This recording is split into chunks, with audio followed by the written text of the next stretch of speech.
ভাদ্র মাসের নষ্ট চন্দ্রের রাত।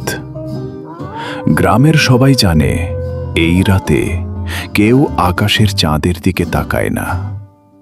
বিশ্বাস, ভুল করে নষ্ট চন্দ্র দেখলে মানুষের জীবনে নেমে আসে মিথ্যা অপবাদ আর অশান্তি। তাই সন্ধ্যা নামতেই প্রতিটি বাড়ির দরজা জানলা বন্ধ হয়ে যায়। গ্রামের পথঘাট একেবারে নিস্তব্ধ হয়ে পড়ে। এই নীরবতার মাঝেই কয়েকজন কিশোর চুপিসারে বেরিয়ে পড়ে। বহুদিনের লোকরীতি মেনে তারা প্রতিবেশীদের বাগান থেকে শসা, কলা, ডাব, নারকেল আর তাল পেড়ে নিয়ে আসে। কারো মনে ভয় নেই, কারণ গ্রামের মানুষ জানে নষ্টচন্দ্রের রাতে ছেলেরা এমন করেই থাকে। কেউ বাধা দেয় না, কেউ বাইরে বের হয় না।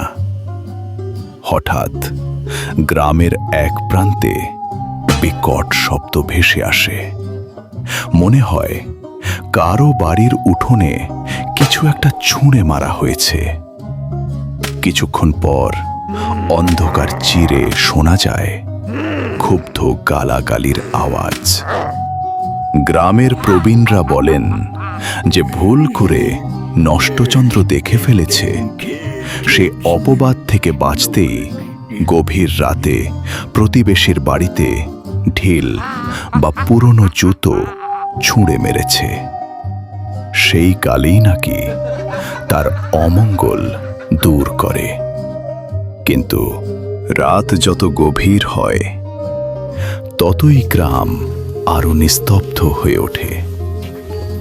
চারদিকে কেবল চাপা ফিসফাস, বন্ধ দরজার আড়ালে লুকিয়ে থাকা মানুষের উৎকণ্ঠা, আর কেউ যেন আকাশের দিকে তাকিয়ে না ফেলে এই অদৃশ্য ভয়।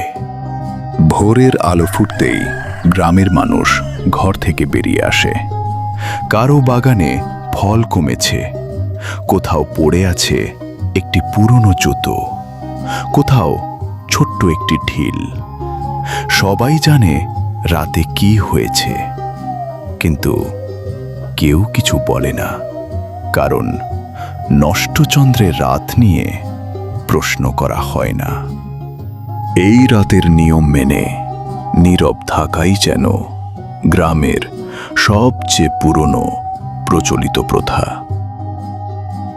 ভিডিওটি ভালো লেগে থাকলে একটা লাইক করে দিও, আর চ্যানেলটি সাবস্ক্রাইব করতে একদম ভুলবে না। তাহলেই এমন আরো দারুণ ভিডিও সবার আগে দেখতে পাবে।